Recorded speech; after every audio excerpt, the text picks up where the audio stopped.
시간이 멈춘 듯한 순간들이 있다.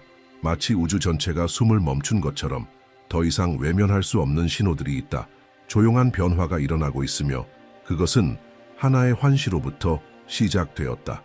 이 말이 전해지는 바로 지금 세상의 눈에 보이지 않는 더 거대한 무언가가 움직이고 있고 그것은 곧 모든 삶, 모든 나라, 깨어있는 모든 영혼을 건드릴 것이다. 당신이 듣게 될 이 이야기는 단지 잊혀진 예언이 아니라 세상이 더 이상 예전과 같지 않다고 느끼는 이들의 영혼을 향한 직접적인 부름이다. 브랜든 빅스는 평범한 남자였다. 오클라호마의 작은 도시 윈덤에 살면서 인구 8,000명의 그곳에서 목수일과 가족과의 아침 식사, 지역 야구팀 사이의 일상을 보냈다. 30년 동안 그는 매일 아침 5시에 일어나 앞치마를 두르고 작업장으로 향했다. 평온한 미소로 이웃들에게 인사하고 하루 일을 마친 뒤에는 자녀들과 저녁을 먹고 가족의 가장으로서 하루를 마무리했다. 그는 세상에 보이지 않는 수많은 남성들과 마찬가지로 조용히 책임의 무게를 짊어진 채 살아갔다. 그러다 무언가가 변했다. 2011년 3월 17일 새벽, 브랜든은 너무나도 생생하고 강렬한 꿈을 꾸었고 그것은 그의 몸을 떨리게 할 정도였다. 꿈속에서 그는 세상이 붕괴되는 모습을 보았다. 혼돈과 전쟁, 질병과 혼란에 휩싸인 세상. 하지만 그 파괴 한가운데에서 단 하나의 나라가 꿋꿋이 서 있었다. 강렬한 빛을 발하고 있었고 마치 세상이 잊어버린 무언가로 이루어진 듯했다. 그는 그곳이 어디인지 알 수 없었지만 자신의 깊은 내면은 그것이 진실임을 알고 있었다. 그리고 그 순간 모든 것이 시작되었다. 그 후 14년 동안 브랜든 빅스는 더 이상 단순한 목수가 아니었다. 그는 사명을 띤 사람이 되었다. 밤새 깨어 명상하고 글을 쓰고 기도했다. 아내의 이탈, 사업의 파산, 친구들의 조롱, 이웃들의 외면도 겪었다. 그럼에도 그는 흔들리지 않았다. 이유를 알 수 없어도 그는 규율을 지켰다. 꿈속에서 느낀 그 힘은 두려움보다 컸기 때문이다. 처음엔 사람들은 그를 미쳤다고 불렀다. 그러다 그를 피하기 시작했다. 작업장이 문을 닫아도 그는 믿음을 놓지 않았다. 건강이 무너져도 그는 휴식을 거부했다. 그에게 있어 사명은 어떤 안락보다 중요했기 때문이다. 그리고 마침내 2025년 1월 15일 새벽 3시 17분 그 빛이 다시 돌아왔다. 기도하던 브랜든의 방은 말로 표현할 수 없는 빛으로 가득 찼다. 그것은 보통의 빛이 아니었다. 살아 숨쉬는 듯하고 감싸 안으며 거의 신성하게 느껴졌다. 그 빛 속에서 그는 또 다시 보았다. 시스템의 붕괴, 경제의 몰락, 불치병의 창궐, 폭력과 공포의 증가, 도시가 삼켜지고 정부가 무너지고 가족이 흩어지는 모습을. 하지만 그 모든 중심에서 그는 다시 그 나라를 보았다. 그리고 이번에는 알 수 있었다. 바로 대한민국이었다. 그 빛 속에서 한 남자의 모습도 나타났다. 얼굴은 가려져 있었지만 그의 심장은 맑고 분명하게 빛났다. 정치인도 군인도 아니었다. 하늘이 선택한 지도자였다. 세상이 완전히 무너지려는 그 순간에 등장할 남자. 브랜든은 알았다.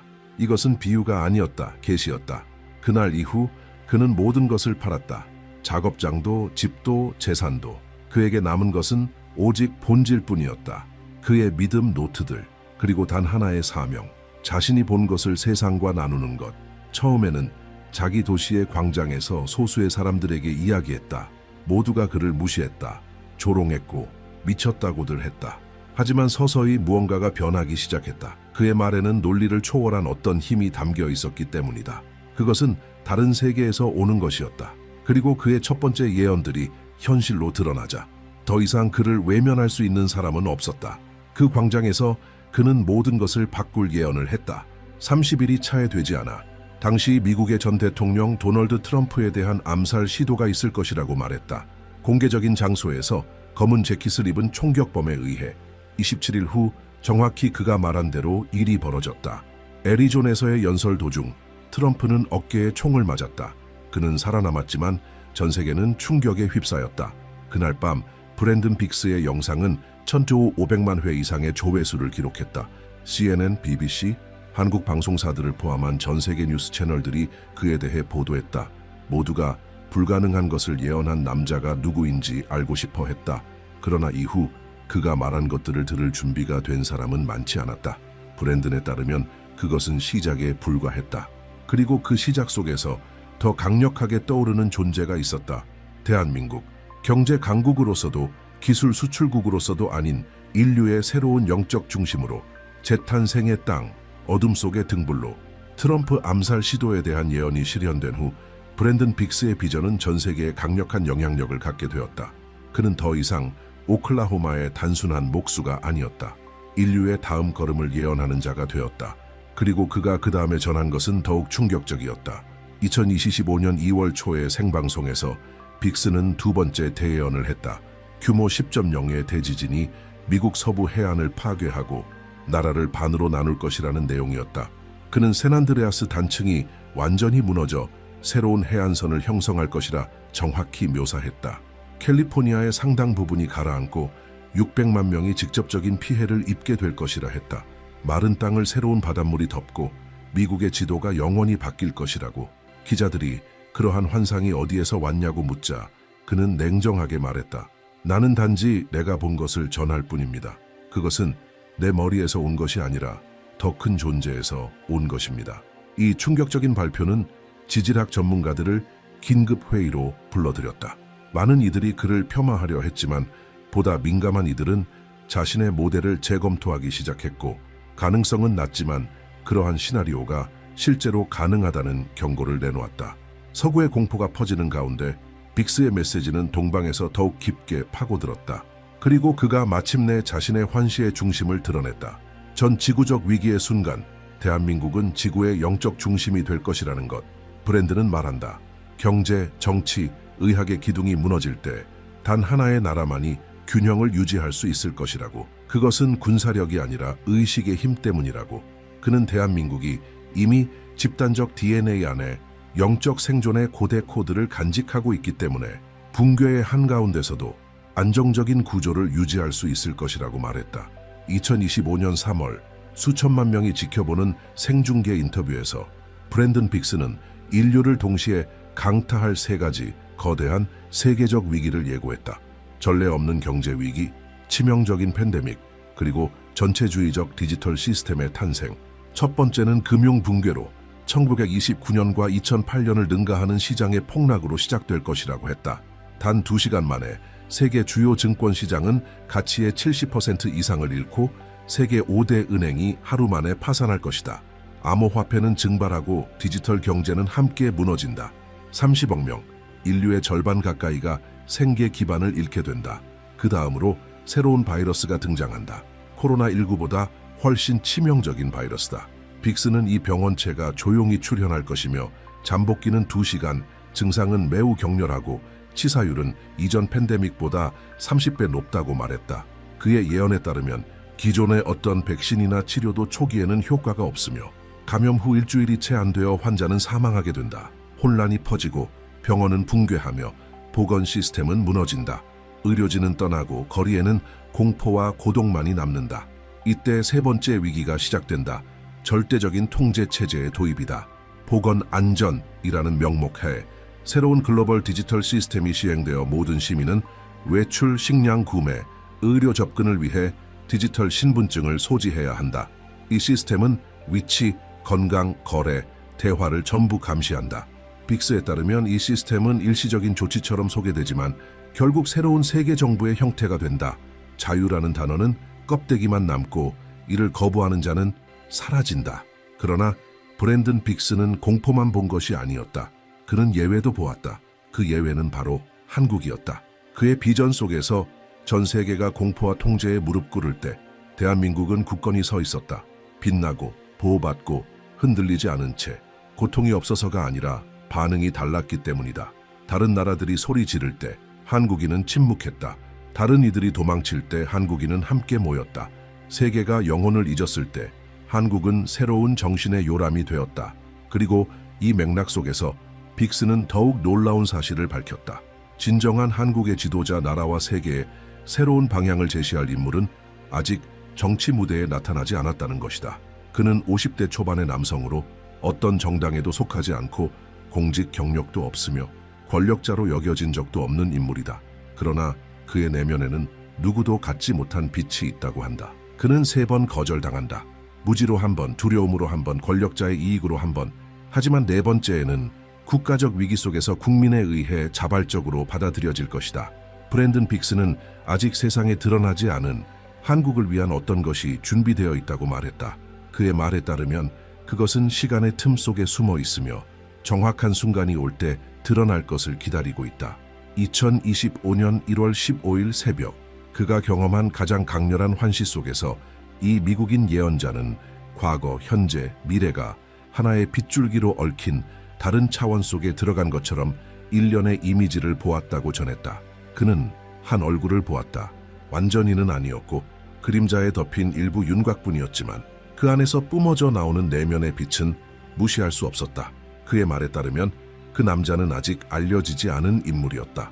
현재의 정치 무대에 존재하지 않았고 공직을 맡은 적도 없었으며 어떤 운동을 이끄는 지도자도 아니었다. 그럼에도 불구하고 그의 이름은 한국의 미래에 새겨져 있을 것이었다. 브랜드는 그를 하늘이 선택한 자라 불렀다. 이 남자 아직 이름 없는 이는 예언에 따르면 역사적인 변혁의 중심이 될 것이었다. 그것은 그의 야망이 아니라 운명이었다. 겉보기에는 평범한 삶이었지만 그의 인생은 상실과 침묵, 그리고 보이지 않는 지혜로 다듬어져 왔다. 그리고 때가 오면 권력자들이 그를 세우는 것이 아니라 민중 스스로가 그를 알아볼 것이라고 했다. 직관으로, 진동으로, 이성으로는 설명할 수 없는 어떤 감각으로. 그러나 그는 곧바로 받아들여지지는 않을 것이다. 3번, 거절당할 것이다. 이 부분의 환시는 매우 선명하고 고통스러웠다고 한다. 브랜드는 이 남자가 용기를 내어 한국 국민 앞에 자신의 메시지를 전하려 일어서는 모습을 보았다. 그는 겸손하면서도 단단하게 걸어갔고 문들이 닫히는 것을 목격했다. 첫 번째는 무지에서 오는 거절이었다. 그는 아무도 아니야. 정당도 없고 정치 경력도 없고 힘도 없어. 두 번째는 두려움 때문이었다. 그는 이상해. 어려운 말을 해. 너무 많은 걸 흔들어. 세 번째는 이해관계였다. 그는 시스템을 위협해. 무시하는 게 낫겠어. 세계의 문 3번의 거절. 그러나 환시는 거기서 멈추지 않았다. 브랜드는 그 거절 이후 국가적인 위기가 발생하는 것을 보았다. 그것이 정치적인 것인지, 사회적인 것인지, 경제적인 것인지, 혹은 보다 미묘한 내면의 붕괴인지는 구체적으로 밝히지 않았지만 한국의 구조를 깊이 흔들 위기라고 말했다. 그리고 바로 그 순간 국민은 다시 그를 바라보게 된다. 이번에는 의심이 아닌 새로움에 대한 갈망으로, 진실을 향한 갈증으로. 브랜든의 말에 따르면 이 변화는 어떤 거대한 사건으로 발표되지 않을 것이다. 신문 헤드라인도, 폭발도, 눈에 보이는 혁명도 없을 것이다. 변화는 내면에서 조용히 집단적으로 일어날 것이다. 마치 한국인의 영혼 중 일부가 동시에 깨어나는 것처럼 사람들은 기존의 권력 구조에 대해 깊은 피로를 느끼기 시작할 것이다. 전통 정치에 대한 영적인 탈진이 일어나고 이유도 설명할 수 없이 이전에 무시했던 그 남자에게 다시 눈길을 돌리게 될 것이다. 브랜드는 그 순간을 강렬한 언어로 묘사했다. 나는 광장을 보았다. 가득 찬 광장을. 하지만 깃발도 외침도 아니었다. 침묵으로 가득했다. 수천 명의 사람들이 그를 듣기 위해 모였다. 그리고 그가 말하기 시작했을 때 사람들을 감동시킨 것은 그의 말이 아니었다. 그의 존재였다. 내면에서부터 오는 어떤 것이 사람들의 가장 진실한 부분을 건드리는 무언가. 만약 브랜든 빅스의 환시가 옳다면 곧 등장할 것은 단순한 정권 교체가 아니라 시대의 전환이다. 그는 대한민국이 단순히 세계적 변혁 속의 한 나라가 아닌 완전히 새로운 사회, 영성, 의식 모델의 진원지가 될 것이라고 했다. 그러나 그에 따르면 이 길은 아직 시작되지 않았다. 그것은 민중 앞에 조용한 갈림길로 놓여 있으며 선택을 기다리고 있다. 빅스는 가장 수수께끼 같은 간견 중 하나에서 이렇게 밝혔다. 그 3번 거절당할 알려지지 않은 지도자가 등장한 이후 깊은 영적 긴장의 시기가 찾아올 것이라고. 그것은 전통적인 의미의 전쟁이 아니다. 거리에는 전차도 군대도 없을 것이다. 그 전쟁은 의식 안에서 벌어지는 싸움이다. 통제에 기반한 오래된 삶의 방식과 내면의 진리에 기반한 새로운 삶 사이에 보이지 않는 투쟁이다. 그 비전의 이 부분에서 그는 미래의 조각들이라 부르는 장면들을 보았다고 한다. 세부 사항은 틀릴 수 있지만 본질은 너무나도 명확했다고. 그의 말에 따르면 세계는 알 수 없는 질병들로 고통받고 금융 붕괴는 돈을 사실상 무의미하게 만들며 각국 정부는 절박하게 디지털 통제 시스템을 강요하려 한다. 이 모든 가운데 한국은 하나의 신성한 선택 앞에 선다. 두려움의 흐름을 따를 것인가? 아니면 혼돈의 바닷속에서 맑은 정신의 섬으로 남을 것인가? 그는 다른 나라들의 수많은 사람들이 자국을 떠나기 위해 애쓰는 모습을 보았다. 수천 명이 닫힌 국경에 접근하려 하고, 그리고 그 지도 한가운데 한국이 있었다. 폐쇄된 국가로서가 아니라 하나의 기준점으로, 피난처라기보다는 하나의 신호, 영적인 등불, 아직 다른 길이 존재함을 상기시키는 살아있는 증거로서. 빅스는 이와 같은 상황에서 주요 강대국들이 한국에 압력을 가하려 할 수 있다고 설명했다. 그것은 군사력이 아닌 선전, 경제적 영향력, 문화적 조작을 통한 것이 될 것이다. 그는 이렇게 말했다. 현재 시스템에 대한 진정한 위협은 무기를 가진 나라가 아니다. 깨어있는 삶을 사는 민족이다. 이 예언들이 다가오는 미래의 징조라면 한국은 상징적인 고립의 시기를 맞이할 수 있다. 세계가 그녀가 대표하는 목소리를 억누르거나 조롱하려는 시도 속에서. 그러나 빅스에 따르면 바로 그 순간 한국인은 자신의 진정한 기원을 기억해야 한다. 그리고 그는 바로 이 지점에서 민감한 주제를 건드렸다. 한국의 고대 영성에 대한 이야기다. 빅스는 많은 한국인들이 자신들이 지닌 영적 유산의 무게를 모르고 있다고 말했다. 기술 강국이나 문화 수출국이 되기 훨씬 이전, 그들은 하늘과 땅과 인간을 하나의 조화로운 선 안에 연결하는 고대 지혜의 수호자들이었다. 홍익인간이라는 말은 단지 윤리적 개념이 아니었다. 그것은 이 나라의 집단적 영혼에 새겨진 영적 코드였다. 그의 환시에 따르면 이 고대의 지혜는 가장 어두운 시점에 다시 깨어날 것이다. 의식적인 선택 때문이 아니라 생존 본능처럼. 시스템이 무너지고 혼란이 문 앞에 다다를 때 사람들 안에서 무언가가 깨어난다. 오래된 기억, 하나의 부름, 그리고 그 부름에서 새로운 민족적 정체성이 태어날 수 있을 것이다. 그러나 브랜드는 또한 경고했다. 이것은 외부 구원의 환상을 거부할 때에만 일어난다고. 예언된 지도자는 기적을 일으키는 메시아가 아니다. 그는 단지 하나의 거울이다. 하나의 촉매제다. 진정한 기적은 집단의 각성이다. 목적과 진실, 사람 간의 진정한 연결을 회복하는 삶을 재발견하는 것이다. 이 환시의 단계에서 빅스는 그것을 위대한 포기라고 불렀다. 눈에 보이지 않지만 강력한 운동, 수백만 명의 한국인들이 옛 성공 모델을 자발적으로 버리기 시작하는 움직임이다. 의미 없는 경력을 거부하는 젊은이들, 숨 막히는 도시를 떠나 땅 가까이에서 살아가려는 가족들, 협력, 단순함, 균형에 기반한 공동체들이 도시 외부에 생겨나기 시작하는 모습이었다. 그는 도시 전체의 에너지가 변하는 모습을 보았다. 진열장의 불빛은 꺼져 있었지만 사람들의 눈빛은 밝아져 있었다. 한국은 더 조용해졌다. 두려움 때문이 아니라 깊이 때문이었다. 조급함을 버리고 존재함을 선택하는 나라.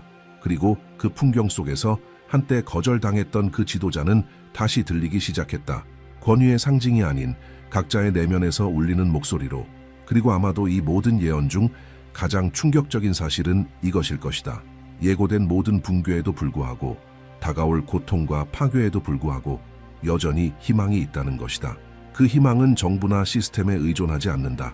그것은 조용한 결단에서 비롯된다. 평범한 사람들이 매일같이 내리는 선택에서. 브랜든에 따르면 한국은 완벽해서가 아니라 내면에 잊혀진 고대의 코드, 지혜를 간직하고 있기 때문에 등불이 될 수 있다고 한다. 그 지혜가 깨어날 때 어둠 속에서 빛을 밝히게 된다. 자신만을 위한 것이 아니라 모두를 위한 빛이다. 그래서 이 예언은 종말로 보아서는 안 된다. 그것은 새로운 시작이다. 그리고 당신이 지금 이 이야기에 이르렀다면, 이 메시지의 어떤 부분이 당신의 영혼에 닿았다면 제발 그 느낌을 침묵하지 말아달라. 댓글로 당신의 생각을 나눠달라. 이 이야기가 당신 안에서 어떤 것을 깨웠는지 적어달라. 당신의 말이 이 영상을 보고 있는 또 다른 누군가를 움직일 수 있다. 함께 우리가 세상에 필요한 의식을 만들어갈 수 있다. 만약 이 메시지가 누군가의 깨어남에 도움이 될 수 있다고 느낀다면 이 영상을 공유해달라. 그 빛이 더 많은 이들에게 도달할 수 있도록 당신이 그 통로가 되어달라. 때로 한 편의 이야기가 누군가를 두려움과 믿음 사이에서 구분짓는 유일한 경계가 된다. 그리고 이 콘텐츠가 당신에게 어떤 방식으로든 울림을 주었다면 채널의 구독을 눌러달라. 알림을 켜고 다음 게시에 함께해달라.